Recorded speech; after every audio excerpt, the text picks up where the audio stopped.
kale abantu abasoba mu 200 mu miruka 5 egikola Lubaga baduukiriddwa n'emmere nga bano bonna balwadde balina akawuka akaleeta mukenenya. Eddwaliro erya Lungujja Community Health Caring Organization nga bali wamu n'akakiiko ka COVID-19 aka Lubaga bakwataganye ne baleeta emmere eno era RCC wa Lubaga Daniel Kabunga wasinzidde n'asaba abantu abalina akawuka akaleeta mukenenya okufuba okulaba nti bafuna eddagala baleke kwekweka. Olukiiko lwa Task Force mu division ye Lubaga lukwataganye n'eddwaliro erya Lungujja Community Health Caring Organizations okudduukirira abantu abalina akawuka akaleeta mukenenya abasoba mu 200 mu miruka 5 okuli Lungujja, Lubya n'emirala. Bano baweereddwa emmere okubayisa mu mbeera ey'omuggalo ogwa COVID-19. Maxensia Takirambu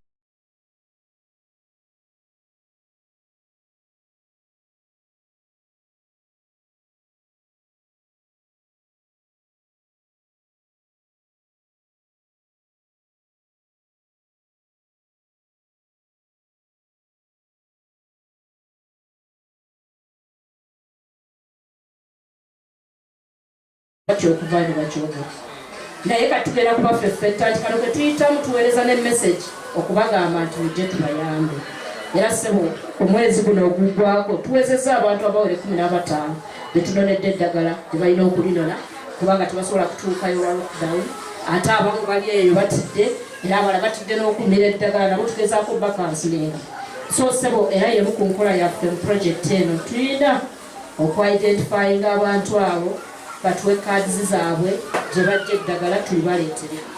Ne tulituusa wano ku ssente abasobola okutuukawo balinone wano oba oli awo tulibitwale mu maka gaabwe mwaba abanafu.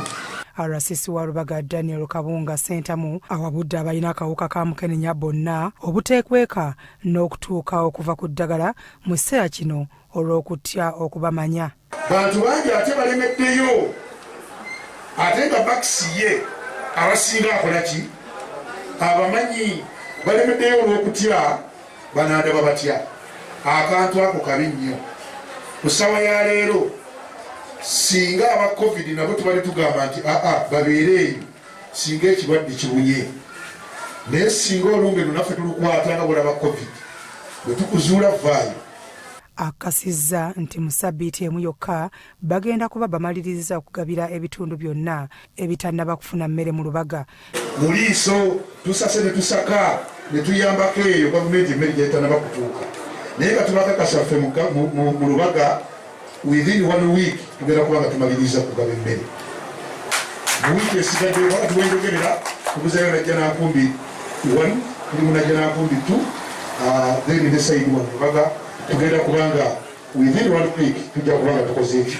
Naye ate Meya w'e Lubaga Joyce Nabosa Ssebugwawo agamba okusasola abalina akawuka akaleeta mukenenya kyeyongedde nnyo nga bwe guli kubazuuliddwa n'ekya COVID-19. Omuntu okuddawo n'agamba saagala bammanyi lwaki ani amanyi bw'ali buli muntu yenna mulwadde tewali atali mulwadde buli muntu yenna mulwadde tumutwale nti bulwadde ng'obulwadde obw'omusujja ng'obulwadde obw'omutwe n'olwekyo abantu mujje mumire eddagala mujje buli muntu jangu butereevu omire eddagala kubanga ojja kuba mulungi ojja kubeerawo tewali ajja kugamba nti ate era oyo ayogera oba aseka lwakwata etamanyi kikyali kuba naye singa ate bamukebera ojja kwesanga naye akola nga naye abulina abamu tebaagala kwekebera kyokka te ne batunulira ki bannaabwe. Uganda erina abalwadde ba COVID-19 212 nga 68 baasiibuddwa nga tewali yafudde wadde nga n'abo abalina akawuka ka mukenenya kadde kamu n'ekitundu abasinga embeera y'omuggalo ebanyigiriza ebitagambika. Bya Muhammad Wamala, Crossroads TV, Omunnyo.